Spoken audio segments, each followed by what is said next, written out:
Dave, we teased it last episode. Do you want to open this one with your story about going to see The Last Jedi, the topic of this podcast, in the theater with your kids and Clay, I think, your other child? I don't remember it as well as Clay does. I remember my kids being bored, so why don't we let Clay tell it? So we went to see The Last Jedi with Dave and his two sons, who at the time were 8 and... It was 2017. They would have been 7 and 5. 7 and 5. And I'd say about halfway to 3/4 of the way through the movie, Paul, the younger one, was starting to get very antsy. So he was kind of jumping back and forth between the seats where Dave and I were sitting, and clearly not super invested in it. And as soon as the credits rolled, he just went, "Yes!" And then afterwards, in the car ride back, Dave said, "Oh, so what was your favorite part of the movie?" And his older son, David, said, I really liked Luke Skywalker. And then Paul paused for a second and went, "I don't think I like Star Wars. I was pretty bored. I didn't have a favorite part." And we were like, okay. True answer. True, efficient answer. Yeah, we're going to be talking about The Last Jedi, the most divisive of the Star Wars movies, potentially. Although... I was reading a lot of contemporary commentary about Empire, and I think it's just history that we're forgetting what we're going through with The Last Jedi. But I'm ready to talk about this one. We had Thanksgiving last night, and obviously happy belated Thanksgiving to everybody listening to this. And we had our Thanksgiving dinner. My wife had to go to work overnight, so she was away for the night. She left. I had the kids. I put the kids to bed. And I was like, I have to watch The Last Jedi. So I got really stoned and I watched The Last Jedi. And I don't know about you guys. That officially means I was the only sober one who watched this because I'm pretty sure that's true. That is correct. People who, if people think that this is going to be a hate fest to this movie, I'm going to stake my claim now. I'm going to defend this movie quite vigorously, I think, on this podcast. So I'm ready for it if you gentlemen are. Yeah, let's get into it. All right, so where do we stand on this? I'm going to say that I'm going to defend this movie as unfairly maligned, and people are wrong about what they think about this movie. Where do you guys stand on it? I don't absolutely hate it, but I think what it's trying to do is interesting. I just think the execution is just way off the mark. Dave? Awesome. We've got all three represented because I absolutely hated this movie. Did you hate it? You hated it as much as you watched it the first time on your rewatch, Dave, if you rewatched it recently? Yeah, I was pretty bored with it. So I've seen it 3 times now. It's never once sucked me in. It's 2.5 hours long. It's very fast-paced, yet boring. Mm-hmm. As fast-paced as a slow car chase can be. Sure, yes. I mean, I think it has a crippling flaw to me in that it's about a very 45 minutes too long in some ways. Like there's whenever they get to the after the Snoke fight and they get to that salt planet with the red effects, that battle, I'm always like, all right, this is the end of the movie. Oh my God, there's 40 minutes left in the movie. Like, how are there 40 minutes left? I think the movie has really almost like nearly catastrophic pacing problems in the second half. Like, I think that they built the scenes incorrectly. However, what they did with it only makes sense with what they were trying to do thematically with it. So I don't know if there's a way to fix that. It's just kind of this weird problem where the movie doesn't need to be 2.5 hours long. It's just way too long, but I'm not sure what they would cut out of it. Yeah, it's difficult because you've got all these really nice sequences at the end. Like, it's nice when Luke and Leia have their scene together, and he brings back that one thing everyone was waiting to see, which was the dice from the Millennium Falcon, the one prop that we all remember from our childhood. Of course. Yes. I actually did not remember what that was. I spent the entire movie because it's not a real thing. Yeah, it was in half a second of New Hope, and then it was never brought up again until this movie. And nobody remembered it from New Hope, or there would have been a card from the card game or something about it. Nothing. It wasn't. I mean, I was like a super fan. I never heard of these dice. Yeah. And you get the scene when Luke faces down the First Order is really nice, but so you can't really lose that stuff. Yeah, it's unfortunately structured where if you cut it at a certain if you cut that stuff out, you don't really have a satisfying end to everything you've done before it. It all has to happen post Snoke too. Snoke has to die before all Right. of that can happen. You can't just sort of stagger the scenes on top of each other because it doesn't work. Right. Yeah.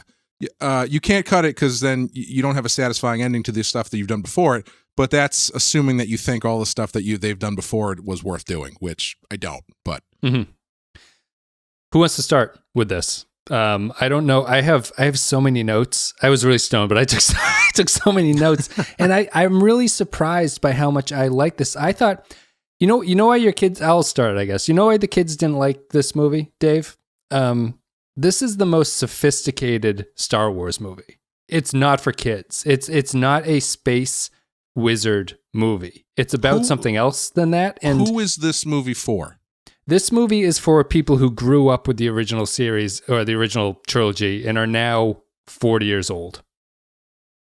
But I don't totally buy that, because the central thing in this movie is letting the past die and moving on from the past, right?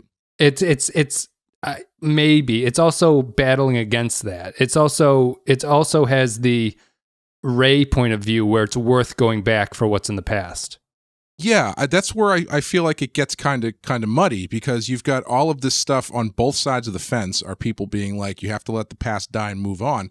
And then the last thing that Luke Skywalker says is, well, the war that we've been doing for these past 8 movies is just beginning. Mm-hmm. And it's just I understand where they're coming from, but I don't totally think that they are really consistent in the way they present it. I agree that this isn't a movie for the new generation. Like, it's not a movie for a 5 and a 7-year-old. Very little definitely droids. not. There is almost no droid commentary in this, which is really fascinating because the droids are like the kiddie aspect to it, I think. You know what I mean? But they got the Porgs. Yes. And the Porgs aren't. I'm surprised the Porgs are as big as they were, how little they're actually in it, because I do like the joke where Chewie's eating the Porg as he's looking at it. I do think that's kind of interesting. We'll get to the comedy after this, but I interrupted you, Dave. Yeah, no, if it's a movie for me, right? If it's a movie for people who grew up on Star Wars, then what it's doing is telling the story of Luke and Leia. Because you can't tell the story of Han, obviously, because he dies in Force Awakens.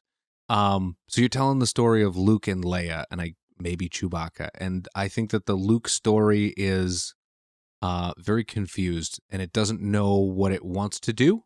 And I mean, we'll get to it by the end of the movie, but what happens to the Luke character, it feels like they're like flying by the seat of their pants, and they don't know what to do with it. He says contradictory things. He's not. I mean, Mark Hamill said it himself after the movie came out, like, it's not the same Luke Skywalker character that he played in the 70s and 80s, and I think that comes through. I think that's true. And I didn't like where the story went. I thought that, there's an obvious decision of, you're going to get rid of Han Solo in the first movie, you're going to get rid of another character in the second movie, and probably the other character in the third one, and give them deaths. Why did they do it in this order, considering what happened in real life with Carrie Fisher? Is very confusing to me. But if they had the movie written and mostly filmed and they wanted to just run with what they had, fine. But I think that what they had was kind of lame. Go ahead. Oh, sorry. Go ahead, Wes. Well, you think you identified this movie as a Luke movie, which is interesting to me. You don't think these movies are totally past those characters? Well, I'm conceding your point that this is a movie for people of my generation. This isn't a movie for the new generation to get into Star Wars. This is a movie to find out, this series is supposed to be what happens to the characters you know and love and their dice. And I think that those dice, the ones we all love and remember. Oh, my heart. What happens to Luke, like who Luke is and what he does, that he doesn't want to get involved and then does, and how he goes at the end is, it doesn't feel well thought out at all. So I've been back and forth on the Luke thing a lot, and overall I actually really like what he does in a macro sense in this movie. I like his story in a macro sense. Where it loses me is is there's basically 3 points where the Luke story loses me. One, where he's, quote unquote teaching Rey, and he's talking about why the Jedi have to not exist anymore. And that the Jedi don't own the Force, which is a concept I'm totally down with. I liked all that stuff. And then when he has her reach out, he immediately is like, you went right to the dark side. So he's kind of conceding that even if he decides as the sole caretaker of the Jedi, if he decides to pack up shop, that's not changing anything. It's not like the Sith are still out there. The dark side is still out there. If Luke Skywalker dies, that just makes Snoke's job easier. And but you don't think I think he acknowledges that, because they have the scenes where they're like, you've cut yourself off from the Force. Like that's how they aren't able to find him or anything. So it seems like he's turtling or putting his head in the sand and he's aware of what he's doing, but he's at that point where he's just kind of given up. I don't see that. I see it brought up as a character flaw or a narrative flaw, but I don't think it really is. I think he's acting within character of himself at that point. But what's his ultimate? I feel like he has to kind of go either way at that point in the story, doesn't he? Because if he's saying that the Jedi need to end, but then also acknowledging that the Jedi don't really matter to the grand scheme of things and the larger story at play, then why is he doing it at all? Because at that point, he doesn't realize what the theme of the movie is, which is that someone said, I think Holdo says it or something, that keeping a cause alive is more important than being the hero of the story. Mm-hmm. So he sort of subconsciously realizes that it's not about him and it's not about the Jedi. It's about the Force continuing. And I would say that your point about falling to the dark side is kind of slightly problematic there, but I think that his idea of what he's talking about works within the context of the movie, saying that this is not about me, this is not about the Jedi, this is about the idea of the Force existing, and the things are going to be bigger than any of us. And I think that that's really kind of the way that Star Wars needs to approach it, and they do it in kind of by underhanding. The reason people, I think, don't like the movie is because to do that, you have to cut the knees out of Luke. And that's the only way that story works. You can't have him also be the hero in it, and he can't realize that he's the hero of it. He has to take this sort of secondary role where he actually doesn't even fight at the end. He just lives on in a way. Like he lives on as an idea. I just think it's kind of clever. I think it's really interesting that what they did. Well, I mean, that I agree that that's where he is that he's realizing that it's not about him, it's about the Force, capital F. But again, that's not going to stop the bad guys from doing bad guy stuff. So I feel like it's not his drive to try and end that idea doesn't really have as much of an impact with me as I think it should, because if he decides to end that idea because it's not about him, then that's not going to stop the bad guys from doing bad guys stuff. But can't he just be wrong at that point in the movie? Yeah, I guess I would take your point and say that he's incorrect in what he's assuming there, and he realizes what he's talking about later on when he does the right thing. Yeah, I guess he could just be wrong at that point. Sure. Okay. The other point that I don't like with him is I am fine with the macro stuff, but I just don't believe that he would pull a lightsaber on Kylo Ren as a child. Like, I get the idea. I get the point of what they're doing, but at the very most, he motions to his hip. I just don't believe that Luke Skywalker, the person who believed that Darth Vader could be pulled back from the dark side, would pull a lightsaber on Kylo Ren Ben Kenobi just because he had a bad dream. Are we operating under the assumption that Kylo Ren's memory of that event is, or whose memory is right of that event? Well, the last person who talks about it is Luke. Yeah. And in that version, he does fire up his lightsaber. He does. I think that the movie assumes, too, that everything they filmed as a flashback happened.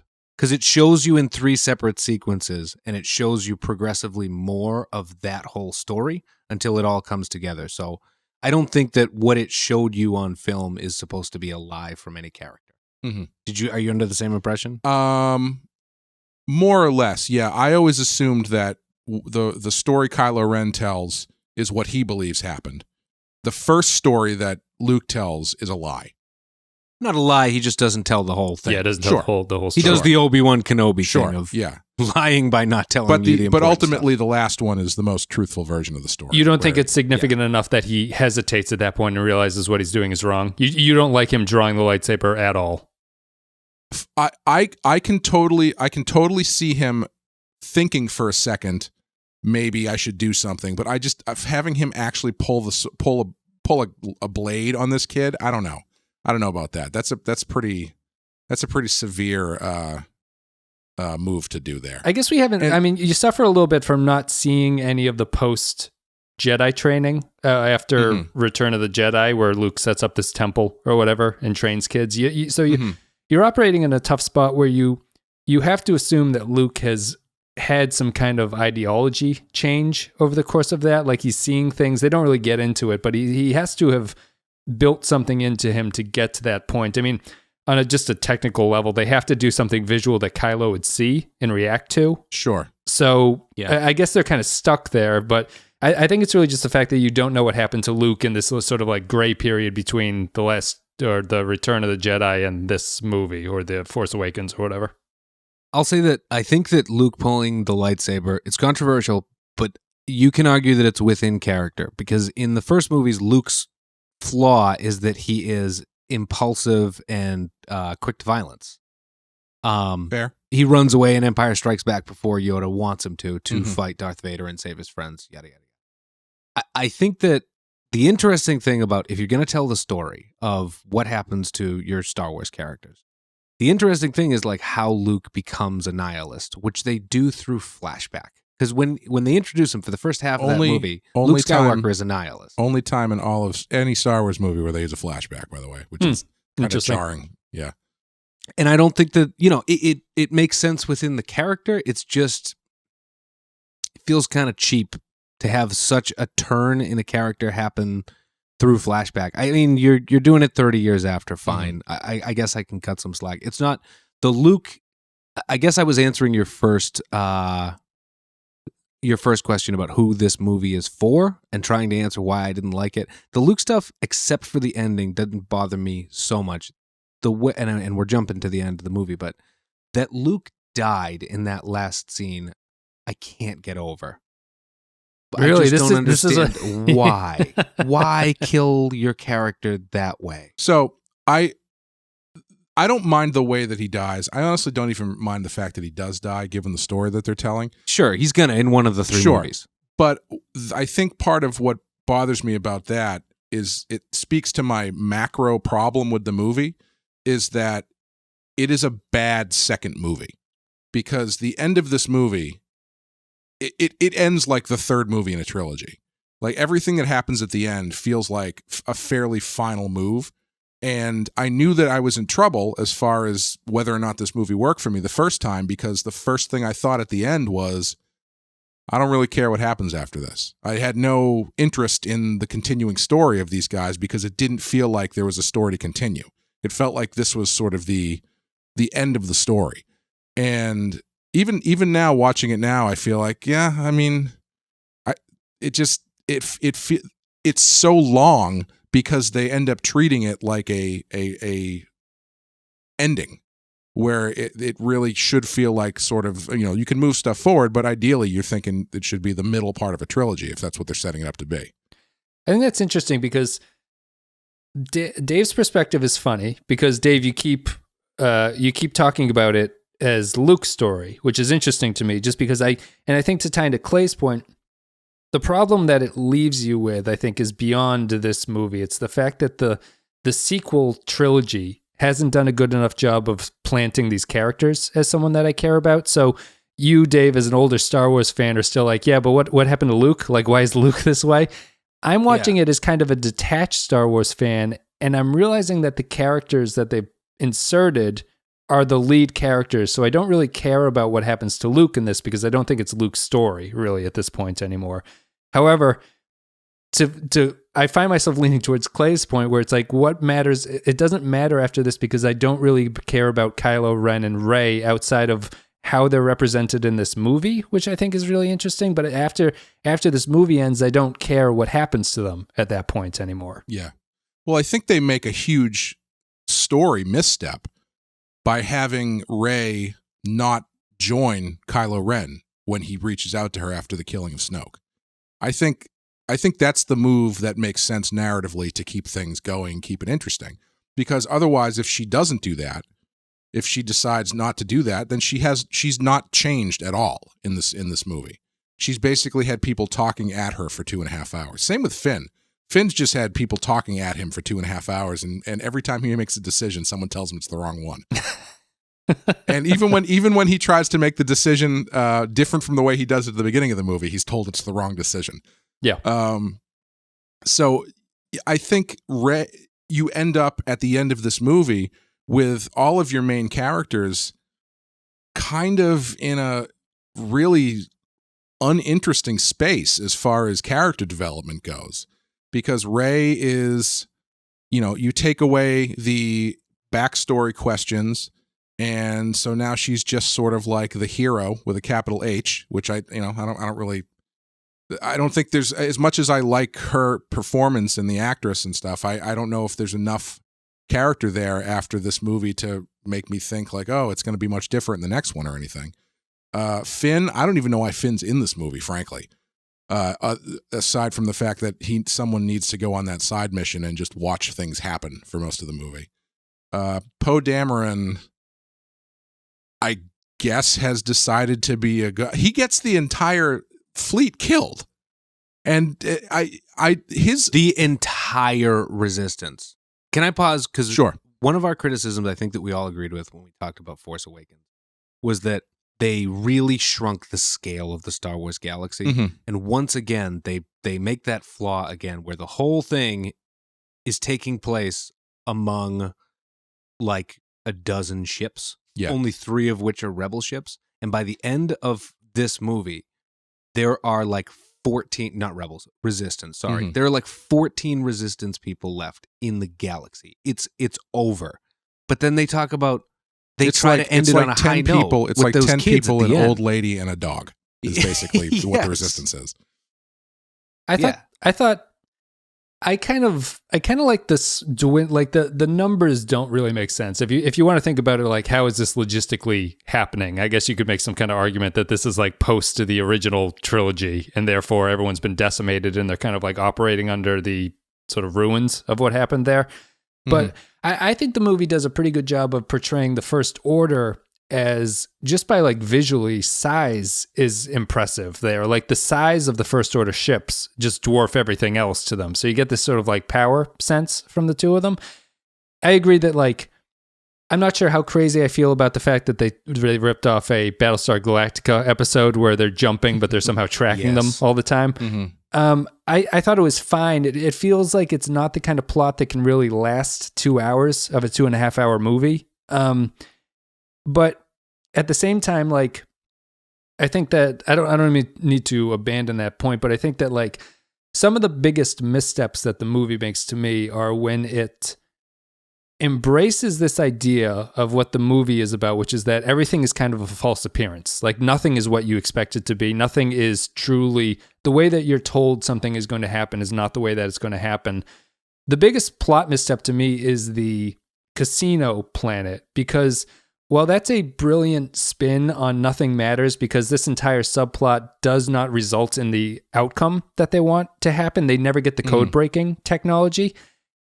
When you do it like that and you stretch out the scene so much, it just feels like a waste of time instead of something that's kind of like a twist on you, which is kind of problematic, even though I think that scene operates exactly the same as some of the best stuff that works in this movie. It just goes on for too long. That was the scene where I was watching it the first time. I was on board up until that point. And then once they start riding the horses around, I actually, in my head, my internal monologue, like in a movie, went, I think this is bad. And yeah, the casino stuff, it just doesn't work for me. I think there's way too many characters in this movie. I think you're kind of backed into a wall, though, because you've got to deal with all the legacy characters, plus the new characters, plus you're adding like 5 more on top of that. And it gets really, Even really weird crowded. cameos like the who's the guy who plays the actual code breaker? He was in Benicio del Toro. no, the real code breaker. Oh, the other guy, Justin Theroux. Yes, Thoreau. Yeah, he's only in it for that 5 seconds. Yeah. Yeah.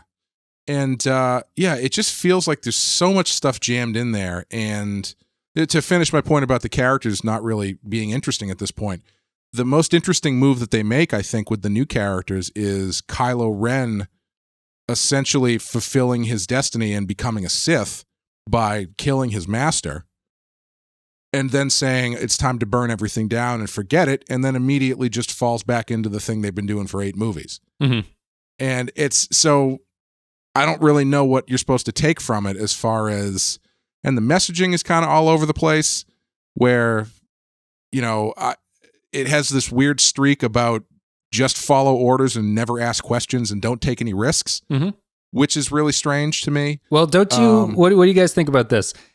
Ren and Rey, to me, in this movie are fascinating because I think what Rian Johnson is doing is showing the schism in the Star Wars fan base, where Rey represents seeking the past and the people who really just want to see the original trilogy remade over and over again. And Kylo Ren represents Rian Johnson, who's deconstructing this entire thing and destroying it all. But he doesn't destroy it, though. No, because I think what he realizes is that he sort of, I might be reading, he's foreseeing the shit that he got for this movie, I think, at that point. And he's like, how high were you when you were watching this? I think this movie works. It's an interesting take. I think this movie really, really works in a lot of ways. Like, I think that if you're looking at it as like a purely Star Wars, just logistical storyline, I think it probably has problems, and I think that people don't like it.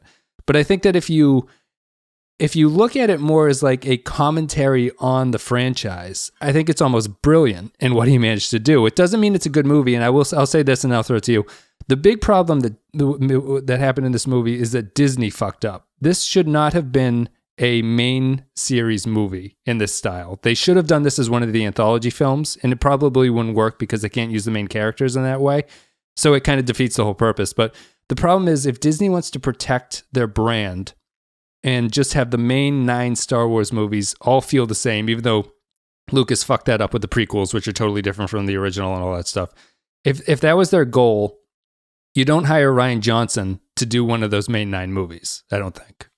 Yeah, I would agree with that because the thing I do feel the schism in that clearly he wants to do something different, but he ends up doing a lot of the same stuff they always are doing.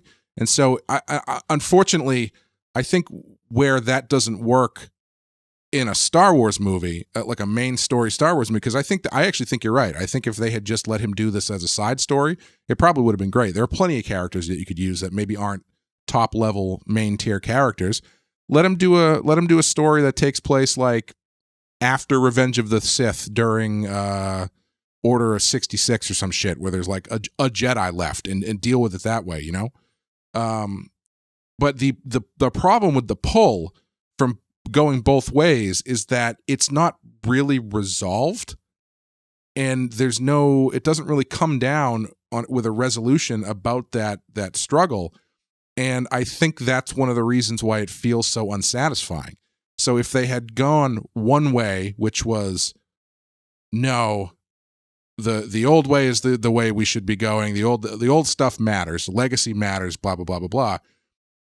That's satisfying for one reason. But if they had gone the other way, where it was no, we're really going to tear it down. We're really going to do something different. Then that's totally satisfying in another way. I remember I listened to our Force Awakens podcast, and I said my feeling about this franchise is going to hinge big time on what Last Jedi is. Because the first one was fairly derivative because they had to, thread like 5 needles at once to get the thing up and running again. And I said, if they just do more derivative stuff, then it's going to lose me. But if they try to do something different, then I'll be all for it. But they kind of don't commit either way here. But that's what bothered me the most. Isn't that symbolic of the battle between the light side and the dark side, though? That's what I think is so clever. Like he's he's taking this construct of the light side and the dark side that are constantly at odds with each other. And he's saying that it's basically very similar to the old style Star Wars fans and the new style Star Wars fans, and that you're never going to get a resolution out of this. So you kind of have to bounce between the two of them all the time, and no one ever gets the upper hand, and there is no actual right way to proceed with it. I think he's like, I don't know. I think the writing implies that that's kind of what he's thinking about here. And I think it's really fascinating approach to it.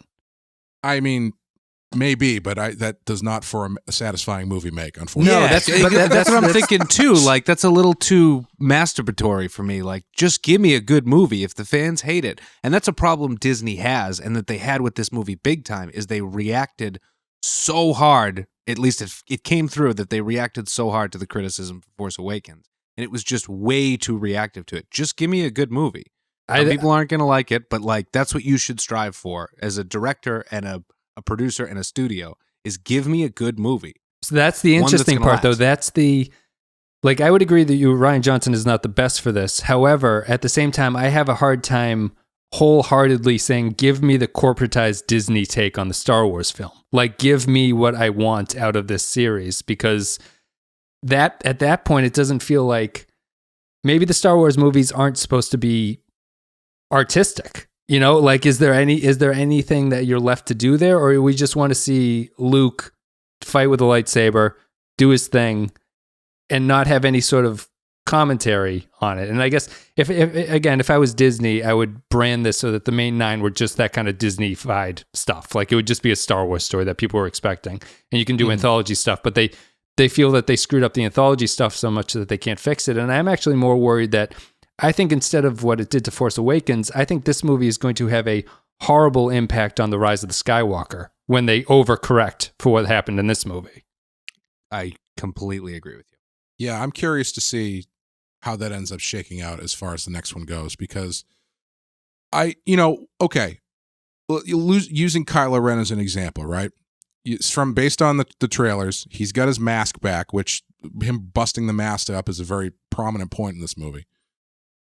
If he goes back to mask on, I am the Dark Lord, is that going to be overcorrecting, or is that just going to be a continuation of what happens at the end of this movie? Because that's where he ends up at the end of this movie. He turns into the over-the-top bad guy.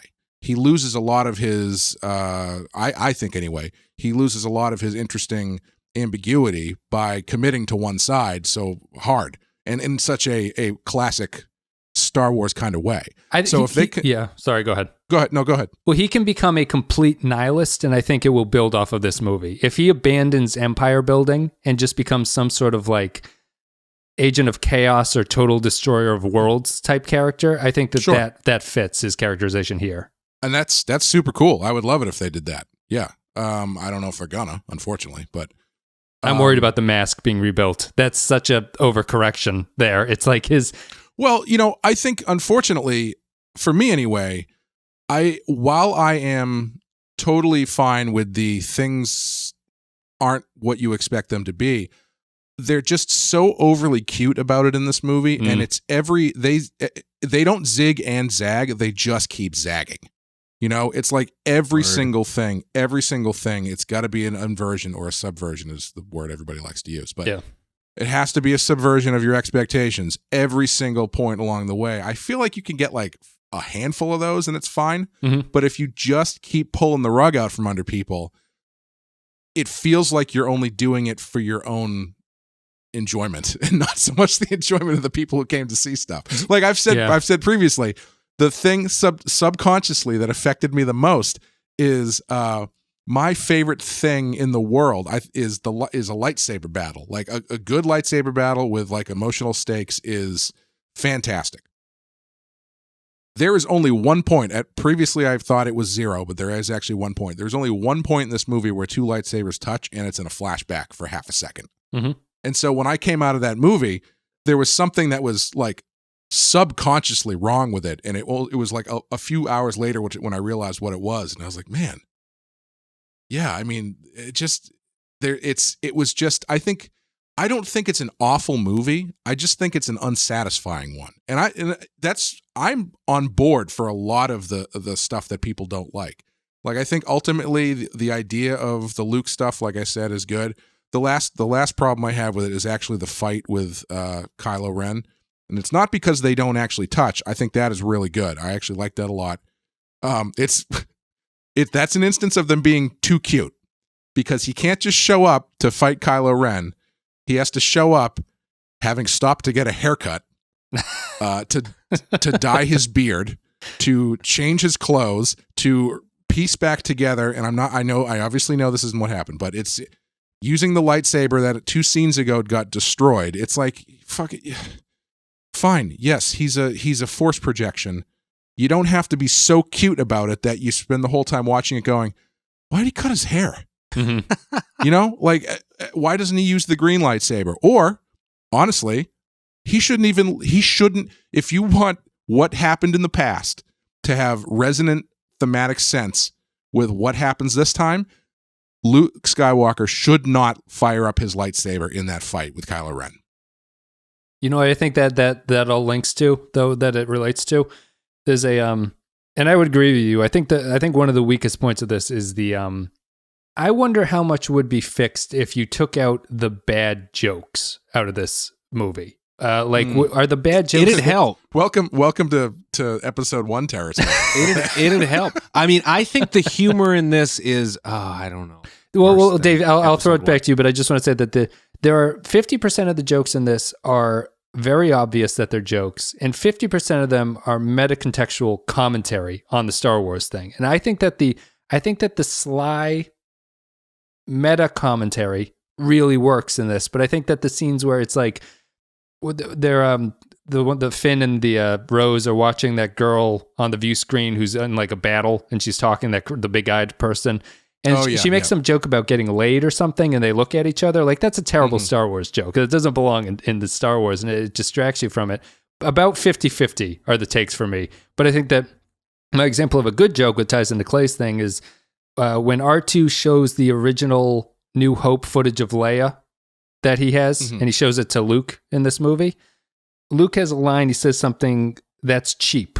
He says that's cheap to R2, which I think it's brilliant. I think that's such a good line, because that's what Clay's talking about at the end. And I think he recognizes that. And I think he's doing the force projection dyed beard thing at the end to give people what they want, even if it's cheap. He's recognizing that that's why he's doing it. It's an interesting take. I mean, I like the take a lot. I interrupted your comedy point too. Yeah, that kind of humor, my point was going to be a lot of the humor, what you call like the second category of humor, the meta contextual commentary, it just pulls you straight out of the movie. Like, the originals don't do that, and they're funny. You know, Han Solo and C-3PO are comedic characters. They have funny moments, but none of their jokes pull you out of that universe. Whereas Luke saying like, "What am I going to go around and wave around a laser sword?" Like, it pulls you straight out of it. And maybe you're right. Maybe Rian Johnson wants you to think about the movie that way. I just didn't like that. That's not what I was looking for. No, I can understand that. I completely understand why this movie is received that way, because it is so distracting and self-aware. Yeah, I think some of the stuff, I think I'm on, I don't know if I would go 50-50 with it, but there are some stuff that people don't like that I actually think works pretty well. Namely, the bit where he throws the lightsaber over his shoulder. I feel like that is Star Wars humor, capital S, capital W, Star Wars humor. I can see that easily happening in one of the old Star Wars movies. Sure. And I think it's a great setup for the way that his character is going and the way that he's feeling about everything. I think that's one of those things where when you're writing it, I feel like you get to that point where the whole thing to me feels like Rian Johnson going, how the hell am I supposed to do this? Mm-hmm.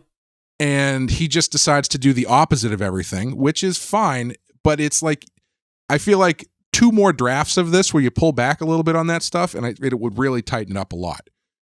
So for every tossing the lightsaber over his shoulder, there's 20 minutes of BB-8 shooting casino tokens at someone and like playing whack-a-mole to restart the X-Wing and, killing everybody by driving a ATST. How about the movie opens with a joke sequence between Poe and Hux? Which is basically out of Spaceballs. That whole sequence pretty bad. Yeah, Spaceballs. it involves, I think he put you on hold and I think he's trolling you, which are two lines that 10 years from now, the next generation, the generation that this is ostensibly for, that we've already established it's not for, like they're not going to get those jokes at all. And it also ends with a your mother joke. Yes. Oh my God. It's a super modern Star Wars movie. There's one scene that really stuck out to me where it's where Rose and Finn are explaining to somebody, maybe it's Leia, that they have to go to this casino planet to rescue it. This might just be the politics of the era, but when Leia asks, like, why are you doing this? Rose starts to talk. Finn jumps in front of her, in front of the camera, and then overtalks her and explains the plan. It's such a... All I can think is mansplaining. Like, that's really the only thing that I could think, because they did such a obvious cut where he interrupts her and no one ever comments on it again. And it feels very modern in that sense. I don't know how well it's going to age, but it certainly feels not timeless in the way that the other Star Wars movies do. Yeah, and it doesn't really work as far as their relationship goes either. Because it's not like Finn spends the entire movie underestimating Rose until finally he realizes that she's very capable or something like that, If you can tell me what Finn's purpose in this movie is, I don't actually know what it is. No, it's just it's to play off that appearances are meaningless thing where his storyline does not end up mattering at all, and they had to have him do something for the movie. Yeah. Sorry, what were we talking about? I lost my space. Can we talk visuals? I think this is the most visually interesting Star Wars movie. Interesting. I think that opening battle is fantastic. I think that opening battle where they bomb the dreadnought or whatever is great. Lasers arcing is not cool at all. And I get it. You want to go for the World War II thing. You want to have a bomber raid and you want to have artillery, but lasers don't arc. And I don't get why they made that choice. It's not a Star Wars thing. They just decided we're going to have these lasers arc. And it was like baffling to me. And a lot of this movie, I think they picked the aesthetic that they wanted and then they tried to build around that. That's the way it feels. Why have that bomber raid? All right, I'll let you go. Sorry. I had such problems with that opening battle. I don't remember the arcing. When's the arcing happen? Anytime a capital ship like the Dreadnought shoots, the lasers do not travel in a straight line. Oh. They arc like an artillery shell would. And I don't know why they do that, and it made me insane. You know what I don't know why they don't do? Why don't you fire on the ship that's already in space before you fire on the base? Base isn't going anywhere. Can we get into this? Because this is my real problem with the movie, is that the movie either assumes that you are dumb or assumes that you're such a fanboy that you're just going to run the excuses for it in your head. And throughout the whole movie, it's just examples like that. Like the hyperspace scene, when they hyperspace into the Dreadnought to blow it up. The obvious answer to that is like, why not the they Dreadnought, just right? do Or that? is that the Snoke ship you're talking about? Snoke ship, yeah. Snoke ship, yeah. Why didn't they do that in Star Wars and Return of the Jedi to the Death Star? Yeah, they should. Yes, that's a easy. problem. Yeah. Yeah. You know, why did they bring down Death Star technology and also, to open a door? Sorry. And also in that scene, they establish earlier in the movie that for some reason one person has to stay on the fuelless ship, because they do the same thing on the medical ship where everybody leaves except one guy who has to stay there, and he doesn't even do anything. He just he didn't gets think blown of that. Up. He didn't think of that. He didn't have, like, there was no reason for him to stay because that ship was floating aimlessly. It's not the Star Trek conundrum where the transporter chief has to stay behind to beam people off or something. Yeah. And they do that only to set up when everybody else leaves. And Leia's like, come on, Holdo. And she's like, no, someone has to stay to pilot the ship. You really don't, because it's space and it's going in a straight line. They also have droids that are self-sufficient. Yeah, they've got droids can do a lot of shit. Yeah. Right. And how about when they're in the whole Phasma? We'll talk about reunion? We'll talk about imagery in a minute. We have to get this off our chest. Phasma and Finn's reunion in that hangar bay, it blows up, and everybody dies except for Phasma and Finn so that they can Rose. fight. And Rose, Yeah. I'm sorry. And it's like, why? Why are all these things happening? You just brought up the point of like, Star Trek has an excuse for it. They didn't even try to tell you or explain why these dumb things are happening. They're either assuming that you're not going to notice, or they're assuming that you're going to come up with that in your head. And that's it's terrible. It's terrible filmmaking. Whether or not terrible storytelling. At the end, you've got the sequence where Finn is going to ram the cannon. Everybody pulls off. He's still going forward. And Dave, as you pointed out, there's no possible way that Rose would be able to hit him, T-bone him from the side by catching up to him. It shows a long angle, and you see Rose's craft, like, doing the circle maneuver around. She is like 180 degrees and way off to the right.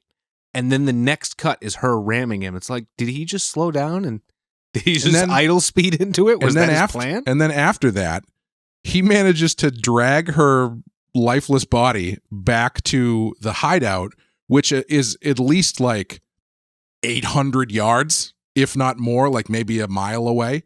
With AT-ATs shooting at him. With AT-ATs shooting at him after, and I think that's while Luke is getting shot at.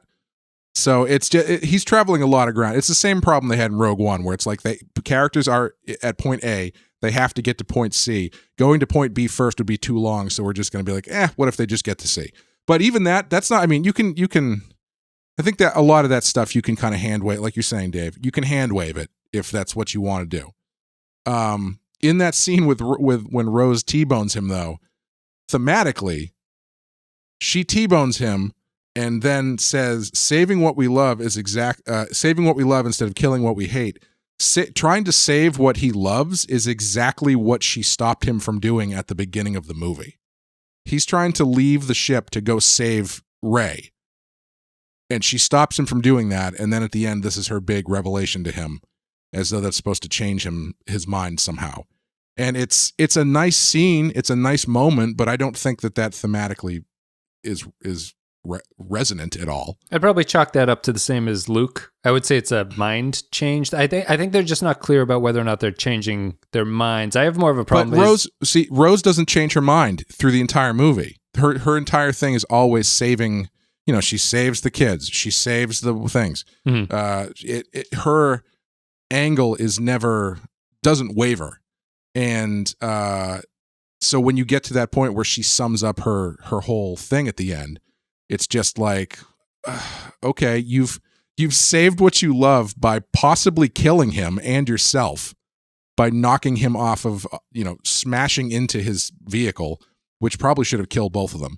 And also, if the point with Finn is that he's supposed to learn not to run away or something, the one time he decides to be active and try to blow the thing up, she stops him from doing it. So there's a lot of like inconsistent character arcs, I think, going on. Interesting. I guess my counter would be this is a movie that's like clearly thematic in a way that the other Star Wars movies aren't really. I think like this is like a film, I guess, to get like stupid and pretentious about it in the sense that it's an action adventure movie leading into it. And this is probably why people are justified in not particularly liking it. But I feel like when you're considering things like whether or not the logistics of fights or explosions make sense in this movie, this is not the movie to make those points. See, I don't think. I know what you're saying, but that stuff isn't really a big problem for me. I think it's thematic to the point of. Well, that was going to tie into my Rose point. I think that in his quest to get thematic with this, I think he made every arc match that theme in ways that aren't necessary. Or I would argue logical. Sure. Yes, I'd agree with that. Yeah. The big one, and I know people argue about this all the time, is the entire thing with Poe and Holdo not telling him what's going on. And I'm totally fine. I get the chain of command thing. Yeah, that makes perfect sense. Whatever. There's 400 people left. Everybody else seems to know what's going on except Poe.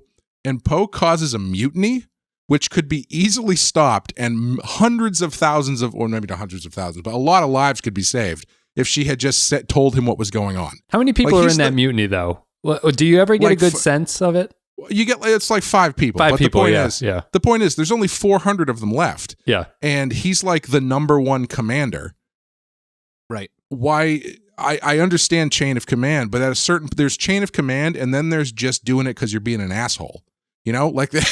And then that whole plot, back to what I was saying about it's assuming you're dumb.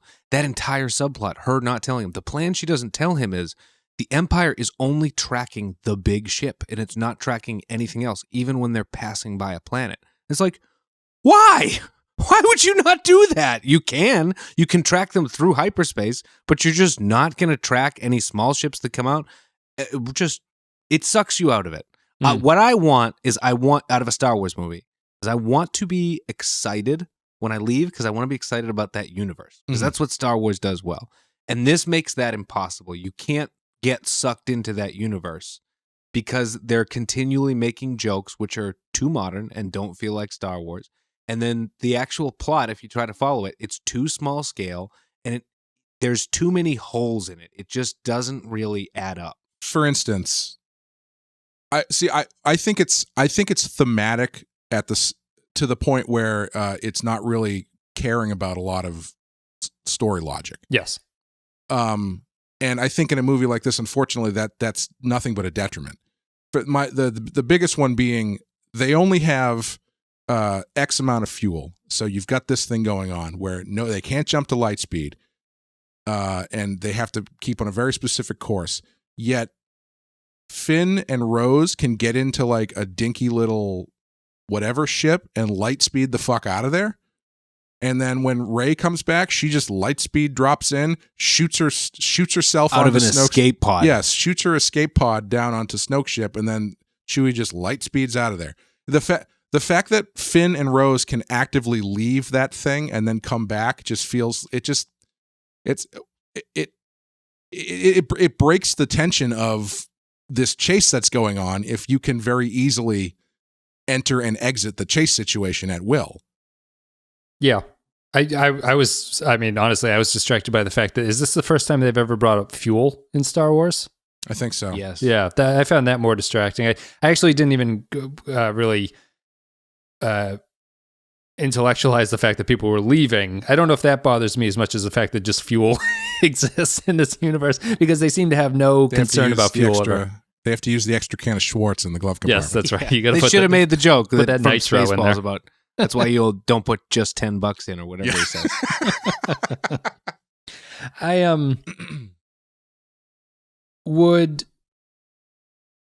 So I guess the point, would you guys be more accepting of this movie if it wasn't a main Skywalker story? Would to this a point, yeah. Yeah. Yeah, because I think, what you were saying before, I agree with, where I think that,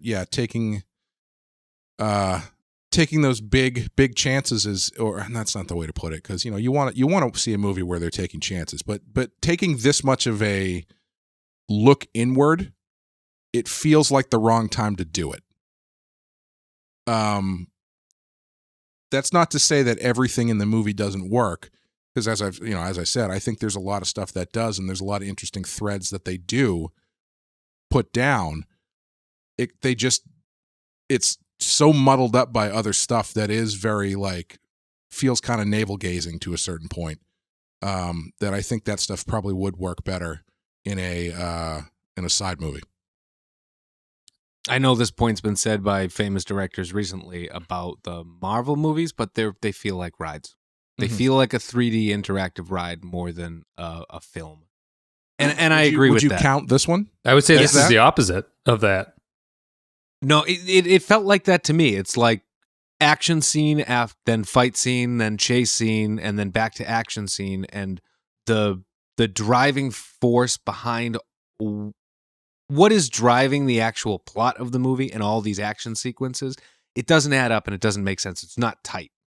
So it just feels like you're getting to the next thing and you're just shrugging and throwing up your hands and go, okay, I guess they're blowing up those transports. Guess they did. Now they are tracking the transports because somebody fucked up. Sure, whatever. I Yeah, I guess I would argue the other way, where Star Wars would be what Scorsese is complaining about, except he probably likes Star Wars because he came up at the same time as him. Like, I don't think his argument is particularly well thought out or anything like that, but I feel like this is the most auteur of the Star Wars movies. Like, you feel that there's a director doing something here, and I guess you could say the same about the prequels. Very much so. Very much so. There is someone making a choice, and I guess, like, I think we talked in the recent one, like, you can kind of almost defend Lucas's balls for trying something at that point, sure, that he wanted to do it. I just have to, I give Rian Johnson the same break here, I guess. Although, keep in mind, everyone who's listening to this and getting annoyed that I like The Last Jedi, I don't care about Star Wars. So if they break Star Wars here, I find it fascinating more than a misstep that they made in the series. Really, Dave's the opposite. I think to sum up the I am, and it shocks me that you don't care about Star Wars and still liked this movie, and it's impossible for me to detach myself and be honest to answer that question. Like, if I didn't care about Star Wars, how would I like this movie? I can't make that. But it's really surprising to me because I don't like this as a movie. I wouldn't like this with Marvel characters. I don't think that this works. It's way too long. There's too many side plots. It's dumb. And it does. It surprises me that you liked this, even though not liking Star Wars. I liked it much more than the first time I saw it. That is a fire hot take. For me, I guess I'm consistent in the way that we've laid this out. Is I find myself somewhere in the middle, where I do appreciate the way that they looked inward on some stuff, but I think they did it at the expense of what makes it work in the first place. And I think you can do both and not completely, alienate people. And my feeling about this movie always has been, it feels like if you're doing an improv scene and you've got someone out there who sets a bunch of stuff up, and then the next person comes in and they don't say yes and, they just say no. And that in and of itself feels kind of unsatisfying, because the first movie, whether or not they had any plans in mind for the stuff they set up, depending on where you read, some say yes, some say no. They left a lot of strands out there of stuff to work with, which some of which were really interesting, some of which weren't. And they generally kind of just said, no, we're not going to do that, and we're going to do something else. And so that felt kind of frustrating. And the general, like I was saying, it was so, it kept subverting, quote unquote, that it feels unsatisfying. To take a step back, though, I think the biggest problem with the series as a whole is Supreme Leader Snoke. I don't think that character did anybody any favors. I think what they did with him here is probably the best use of him, but setting that killing him off. I feel a lot of your criticisms of this movie are what he inherited from Force Awakens too. Like, there's so many characters he just inherited that he had to do something with. Sure, but I mean, there are some that you could use in an interesting way. Yes. Like my Captain Phasma. Why is Captain Phasma in this movie? She got blown up at the end of the last one, right? And then she just shows up to get blown up again. I have a theory that she's going to show up in the third one, and it's going to turn out she's a clone, but that's neither here nor there. In this movie, the first thing that I thought of as a way to tighten this up and actually make it work with the characters you've established, the Benicio del Toro character should have been Captain Phasma. She should have been, as a result of what happened in the last movie, she led them into the Starkiller base and she gave over the codes or whatever. So she is now a pariah from the First Order, and she's ended up in this jail. And Finn wouldn't recognize her without her helmet on, so he wouldn't immediately know who she was. And even if he did, they could, she could convince. All it took for Benicio del Toro to convince them was to break out of that prison cell. So I'm sure that she coincidentally, he didn't even do it. Yeah, interestingly. Yeah, and so that way you've got her character making it seem, if you want to talk about things not looking like what they seem, it seems like she is helping them because she thinks that the First Order is a bunch of assholes and trying to get back at them. but then she just ends up turning them over when she gets there. That way, that doesn't work though, because in the theme of this movie, the audience can't be aware of what's going on.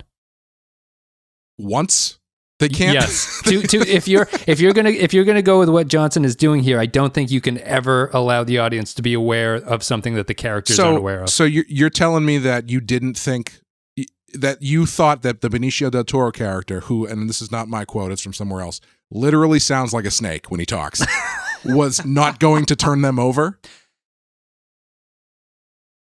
No. Well, did I know that? No, but. I guess is there a point you draw? Like I just interpret that as you're saying it doesn't work if the audience knows where it's going to go. Just if it's Phasma, right? And you're comparing it to not knowing that he's going to flip it. Yeah. Well, he's very clearly a scoundrel, and they give him a couple little turns, but he ultimately betrays them in the way that you assume he was going to do in the first place. Yes, but he also does it. He's not a mole. Right, they pay him money and he gives up all the secrets to them. Sure.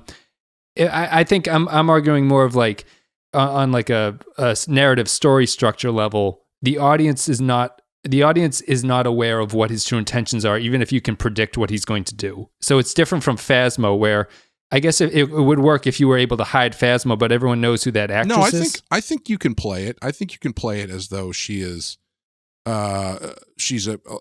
she's been rejected by the First Order and now has a grudge against them because of that. Right, but then the audience in that case, yeah, go ahead. In that case, if you can do that convincingly, then maybe she doesn't turn them over. Maybe she is being honest about her intentions and helping them take down the First Order. Yes. And that way, when she doesn't, you have the fight between her and Finn actually have some thematic sense to it, instead of it just being a continuation from the last dumb fight that they had. Yeah. Yeah, I'm not arguing for the Del Toro character either, if that's what it sounds like. But I guess that would be the difference there. That it doesn't seem a movie that is going to support that level of character development, even if I think that's a better idea of what to do with Phasma and everything, and to get Finn's fight with her have a point. I think he was really entranced by hiding what the flip was going to be from people, even if you were able to predict it, what he thought was the better flip to give people. And I think he's doing that at the sacrifice of satisfying story. Yes, I would agree. You asked about visuals a while ago, and I should say here's what I liked about the movie. The, as Clay calls it, the cell phone sequences between Rey and Kylo Ren, where they're texting each other over space. I liked the way that they did that. Yeah. I thought it looked clever. Really good. It is. And has a good joke in it too, Dave. You said you couldn't think of the jokes, but the where they're talking to each other and Luke comes out of his hut and says, "What's that over there?" And you think he's talking about Kylo, but he's looking at the hole in the house that just got punched. I like that joke. Yeah, that was all right. Yeah. I liked that. I liked that they used a puppet for Yoda. I thought Yoda looked good. Mm-hmm. And I liked that they did Goofy Yoda again. I really missed Goofy Yoda. We haven't seen that in a while, and that was the best Yoda. People do get on that as another thing that is not correct about the movie, because technically Goofy Yoda is Yoda before he reveals himself to Luke. Sure. However, I don't think he's as goofy in this as people think he is. I think the goofy level is fine. Well, he does his goofy laugh. Yeah, I think it's fine too. He comes in, Luke hasn't seen him in a while. He kind of surprised him, and he's being a little mischievous. Yeah. Delivers the great line that sums up the movie: "We are what they grow beyond." It is the job of the master, which I think is really kind of a beautiful little point that they stuck in there. The one thing, my favorite part in that scene is again where it makes me feel weird about Luke in the consistency of how they do things, is when he's going to burn the books and then Yoda does it and Luke gets mad about it, and then he's like, "Did you actually read them?" And he's like, "No." Right. So I agree, Wes, with what you're saying. I didn't even realize Yoda burnt the tree. I thought it was just happenstance. Yoda does that? He calls down the lightning and sets the tree on fire. Oh, interesting. Okay. I agree with your take on Luke. If we are operating from the standpoint, and this is what I believe, that Luke is the worst Jedi we see on screen in any movie. Yeah, Luke's an idiot. He's to top Qui-Gon Jinn. Fair. He's the only one that we see. But I would like to put an end to the Rey can do stuff without any training argument by saying Luke is the only person we see across 9 movies, counting Rogue One, who needs training to do Force stuff. Everybody else Baby seems Yoda. to be baby, Yes. including Mandalorian. Baby Yoda can do it. Anakin could do it when he was a kid. Rey could do it. The kid in the stables at the end of the movie can do the it. kid in the stables in this movie. Luke can't do shit until Obi-Wan teaches him how to do it. And even then, all he learns how to do is basically like be lazy and get beers for himself. Right. And then he does do training for 3 days and then bails. And then he shows up at the beginning of Return of the Jedi with a new suit. And he's like, no, I pretty much got it. He learns to do what everyone in this movie makes fun of when they say the Force sarcastically. They say, isn't that what you do to move rocks? Yeah, that's all he does. Yep. Yeah, no, I so I agree. if you're operating from that standpoint where Luke is just a terrible Jedi across the board, then yeah, I think it's totally works. This is maybe his great redemption for that. This is where he learns what it is to actually be a Jedi in a way that I don't think the series has ever said. I would buy that. Yeah.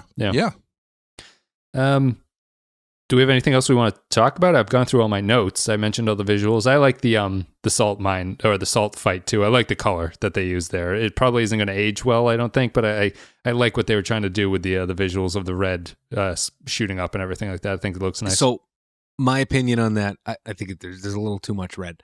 But my opinion on it is... A lot of red in this movie. They wanted to do... So they were being reactive, but they also, I think that they wanted to repeat what people loved about Empire Strikes Back. And they put it into their machine, and what they came out with was the bad guys win in this one, and there is a long chase, and then there's a battle in the snow with the AT-ATs. People loved that. But we can't repeat that exactly, so we're going to turn the snow into salt.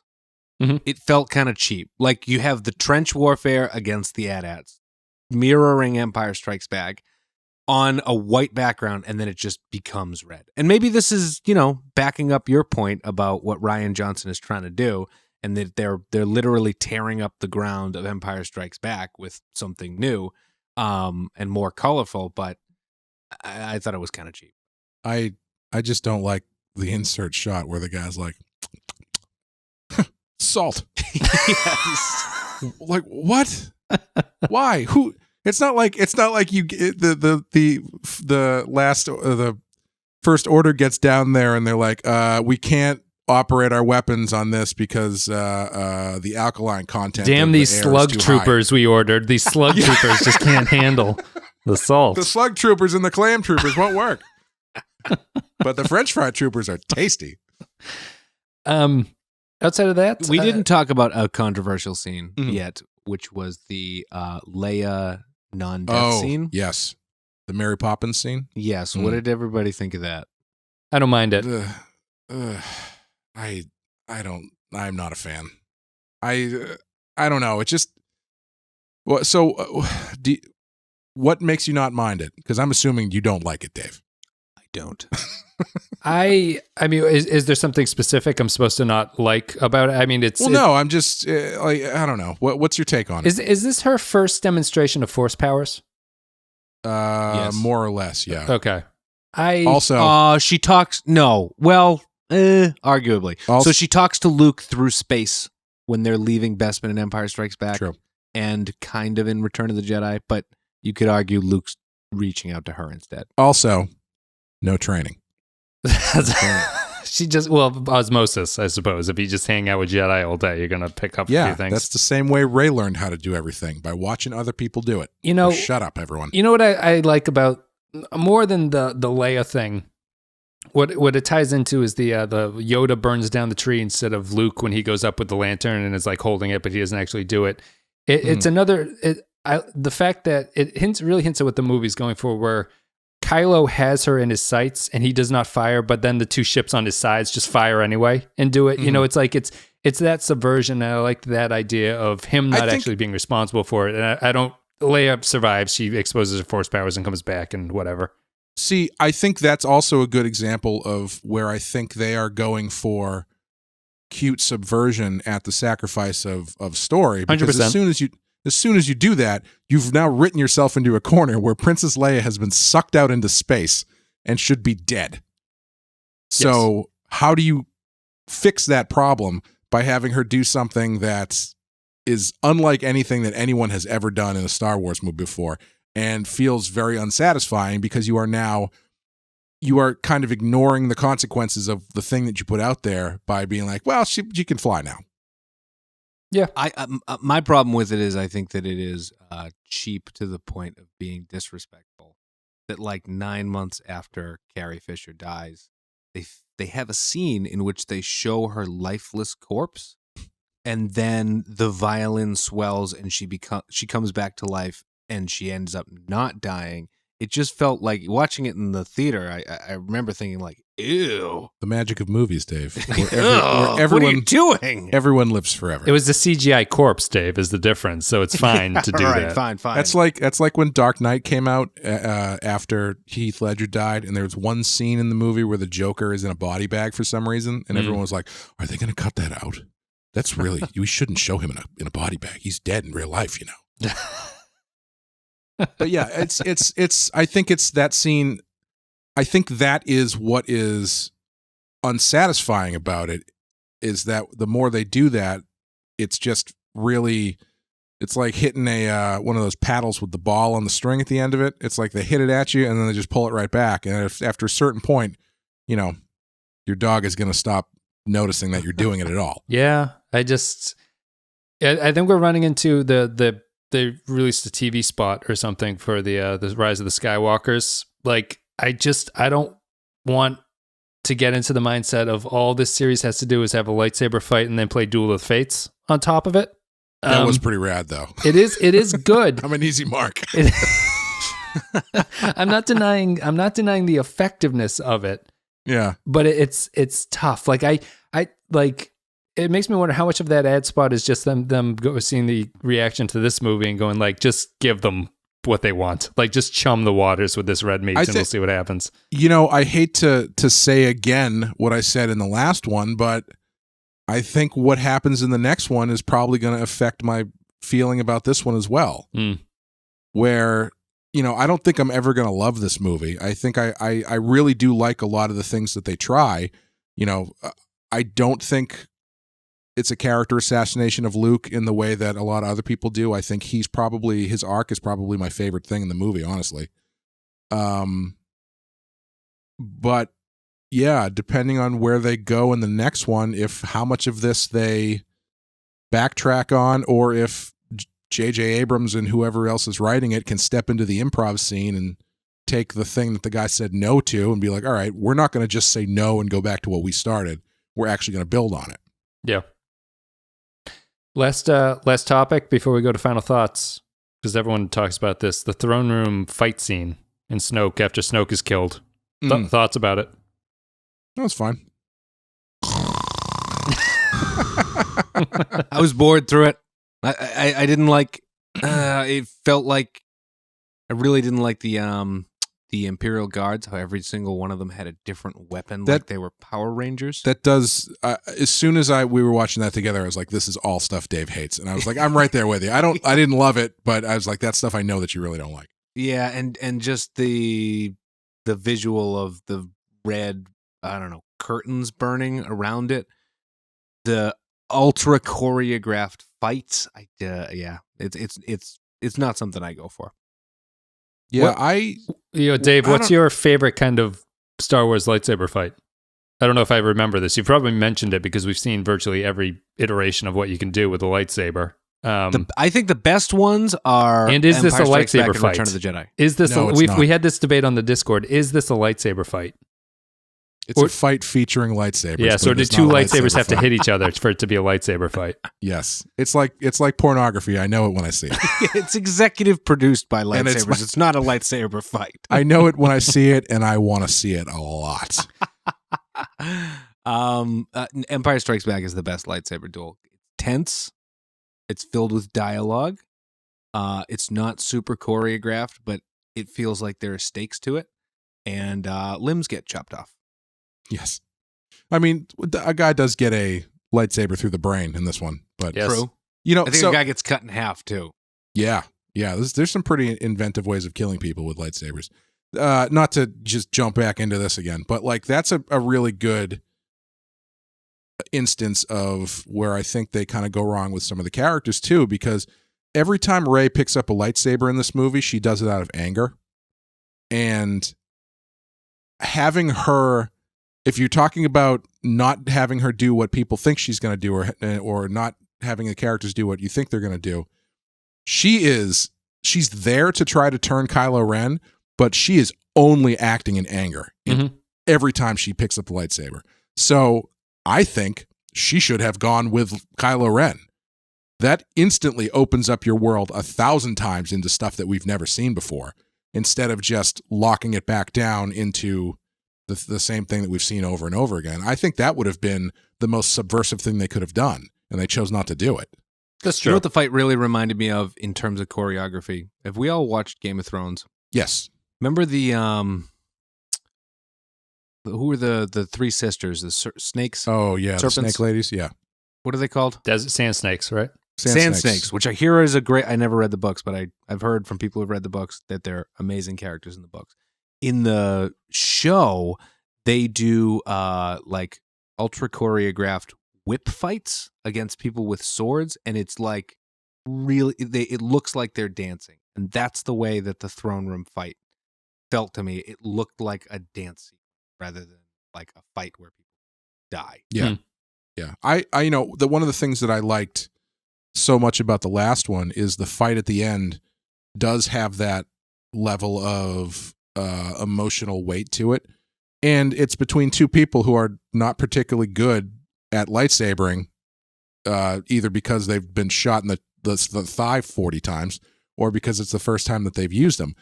And I think it is weird to take those two characters and then put them in a scene where they are both like episode 1 kind of level fighters. Yeah. I think it's fine. It feels like it's an action beat for the sake of an action beat. I do like that scene in general because there is a ambiguity about what Kylo Ren's intentions are.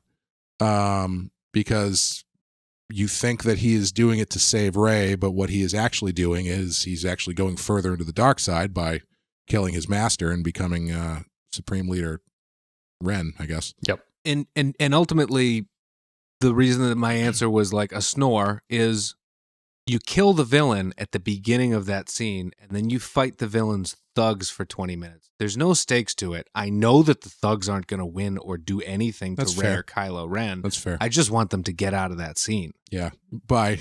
And at this point, the movie's been going on for an hour and a half, and there's still an hour to go. Yeah. We get out of that scene in one of my favorite knitting together action things where Kylo Ren gets knocked out and then he wakes up and he's like, where did she go? And he's like, she stole Snoke's ship. What? Was it parked somewhere? Don't there? worry about it. Just go with it. So she knew where that ship was, and then she went to that and she stole it, and then met up with Chewbacca, changed ships in space, I guess, and then flew back to the planet. Yeah. I like, that's I do like at the end of that scene where Hux motions for the gun as though he's going to kill Kylo Ren, and then he demurs at the end. I thought that was good. I liked that a lot. Good. That's and Hux also gets a lot of force push funny screams in this one, which I kind of enjoy. Yeah. He gets batted around pretty good force wise. I don't mind the fight sequence. I really enjoyed the visual aspect of the slow motion intro to it more than anything. I think it's really kind of visually interesting to see them turn in slow motion back to back, and then as the other guys come at them. The fight itself is whatever. I see a lot of nitpicking about people saying like the visual effects isn't good. I don't notice anything about that. I don't care about that stuff. It looks fine. So I guess I'm going to wrap this up with final thoughts. I'll go with mine first, and then you guys can go. I like this one because I do enjoy this movie. I think it's good. I think it's underrated. I think in 10 years, people are going to look at this movie differently. I think that I personally like it because it's somewhat similar to the Star Trek show we're covering, Clay, at this point, where this is like the DS9 of Star Wars in a lot of ways, where it's... Oh, you just made a lot of people mad. It's taking... for a bunch of different reasons. It's taking the idea... And it's kind of like fiddling around with it And I think, but at its core, DS9 is still Star Trek. Like people who say that DS9 is too dark are wrong, that it has a core to it. I think this movie plays around with stuff and this universe enough where, ignoring story logic, which is kind of wishy-washy, and I'm going to do it to make this final point, I think that this movie is still Star Wars, but it's just screwing with the stuff enough where it's tweaked it weirdly, and it's not what you'd expect from it. And I think that it upsets diehard fans because it does the tweaking at all with it. And but I think he still made it a Star Wars movie. And interestingly, Lucas likes this one more than Force Awakens, which is kind of fascinating to me. I think that's neat. And I can understand that, actually. And I think that's got a lot of that humor he likes from the movies he made. His idea was the fried porg. But I think that's it. I think this movie's pretty clever. I think that if you view Star Wars from a distance, I think you can appreciate this movie. And I'm going to go out and say that this has knocked Rogue One out of my third position, and this is my third favorite Star Wars movie at this point. Damn. I'll wrap up by using the same example about Deep Space Nine, where what I like about Deep Space Nine is that though it appears to be ambiguous and not so much of a Star Trek show, what it's actually doing is putting pressure on the idea of Roddenberry's Star Trek ethos. And ultimately, it proves that the ethos can withstand the pressure. It's not in the most obvious ways that they do it, but the pushback, the response is that this can hold up. The Starfleet ideals do hold up. It makes a choice. It has a decision about where things lie. The thing that bothers me is that this does not make that decision. It just sort of pushes back and just sort of goes, huh.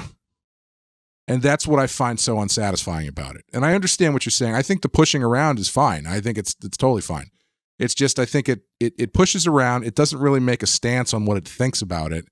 And it's, getting into like minutia. I think it's too clever for its own good. Dave.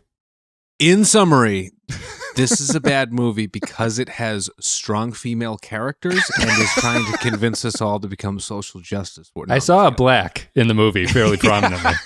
I heard they cut him out of all China posters. And 2 Chinese in this movie. Ooh. And I say that as an old man who doesn't know the difference between where people are from in Asia. You have to get them down to nothing but to tell was that Arrested Development, Joe? You have to Lucille's like you have to strip them down halfway naked before you can tell anything. No, I think that I like your take. I think it's scorching hot, but I like it. But everything interesting you said in defense of the movie is a meta commentary on being a Star Wars movie in 2017. Whereas I don't think anything interesting came out of the movie. Like within the Star Wars universe, I didn't see anything in that movie where I went, huh, that's really cool. That's a great idea for that universe. I like your take. I can sit by it and I cannot hate you for it. But I think ultimately it was a dumb movie, and I would put it second to last if we're counting Solo. Damn, including prequels? Including prequels, yeah. I think it's... Well, so my take on the prequels has evolved, and I know we're running long on time right now, but I think that the prequels will be forever considered as canon. Yeah. What happened in the prequels, the way that the plot moves and the characters are going to be canon forever. I don't think these movies will be considered canon for Star Wars. Oh, the 3 new ones? I wouldn't be shocked within our lifetime if episodes 7, 8, and 9 are remade again. Interesting. Fresh. I just don't think that they're going to last that way. I think that they're reboots and not sequels. That's the way they feel to be the most important Star Wars fan. Yeah, not to open this conversation up, but I think what will determine that is whether or not the things presented in this movie continue into other stories, right? And I think that's part of my issue as well, where it doesn't open anything up for like new stuff and new ideas so much. And so if after this last one, if they make a new trilogy that's just like the new mainline Star Wars trilogy, and they never bring up Kylo Ren, I wouldn't be surprised either. Or if they never bring up Supreme Leader Snoke, I wouldn't be surprised. Are people really itching for a backstory on Supreme Leader Snoke? We're going to get 3 movies about how Supreme Leader Snoke's face got messed up. Yeah. How he tried to kill Harry Potter and then Yeah. Why can't this man cut his fingernails? What's the deal? So with yeah, that? I don't know. I think it again, not to be non-committal, but I think again the next one is going to really impact how this one and the first one are received. Right. Do you know? I would be really interested to know if people who love the first one hate this one, and if people who hated the first one love this one, or if there are people who love both or people who hate both. I mean, obviously, I know there are people who. I guess I know those people exist. I guess I know those people exist because there are people who just love everything, and then people who hate everything is just Dave. So, per Twitter, it seemed like all 4 of those quadrants were represented. Yeah, and is that bad? Yeah, no. Yeah, is the discourse around this movie so much more heated just because of the time that we live in? Probably. Where it's not like, oh, watching Clerks was the first time I heard anybody talk about Star Wars the way I personally talk about Star Wars and have like a hot take about whether or not they use the bathroom on the Star Destroyer or whatever. Yeah. Speaking of hot takes about that, does anybody else wish that Finn had been like an engineer or something? He knows a lot about a lot of stuff for a guy who just was the janitor. Yeah. Like that was a throwaway joke line, and I feel like it has worked against his character ever since. Because apparently they have the plans for Snoke's ship on their hard drive for some reason. But sorry, I'm getting away from the point. I could argue about this all day, or just blab about this. What was I talking about? Lasting things? Oh, the arguments. Yes. Yeah, I think it'll be interesting to see, especially after the next one, how the argument evolves. If, because everything that people love ends up getting hated on. It's now hip to hate the Christopher Nolan Batman movies. I don't know why you just can't like him. Why do you have to burn everything down? It's now hip again to love the prequels. Yeah. Which is weird. Dave's coming around to it. A lot of It's like these are real. Hey, I mean, we weren't just being for the sake of being contrary. We all said that Phantom Menace was the best of the prequels, and I stand by that. Yeah, I did too. I stand by the fact they're all garbage movies at this point. Yes, I agree. Sure, yes, I don't deny that. But yeah, I'm interested to see how this is going to evolve. If will the arguments about Rise of Skywalker contain arguments or backing arguments based on Last Jedi or vice versa? I think it'll be interesting. All right, let's call it a day there. It's an hour and a half. Thank you guys very much for listening. Hope you enjoyed the Star Wars content. We talked about The Last Jedi. You can catch up on all the other Star Wars movies that we talked about. There will be a link down below. Facebook, Twitter, Instagram, Discord, all the good stuff. The Star Trek podcast continues. Badass continues. All that stuff. Let us know where you fall on the quadrant of Star Wars fan. If you like Force Awakens and you hate The Last Jedi, why you hate Last Jedi, why you don't hate Last Jedi, you can put all the comments down below. Dave and Clay, thanks for coming on. I thought that was a good discussion. I think so too. Thanks for having me. I actually, I almost suggested that we do this one last, because after we do this one, I'm way less enthused about doing Solo. There's like nothing to say about it. Yeah, it's like, yeah, it exists. It's fine. We'll see. We're going to be back with Solo in a couple weeks, hopefully before Rise of Skywalker, but I can't make any promises. We'll see. But anyway, thank you guys for listening. See you in 2 years. Yeah, that's right. See you in 2 years. Thanks for listening, guys. We'll see you later.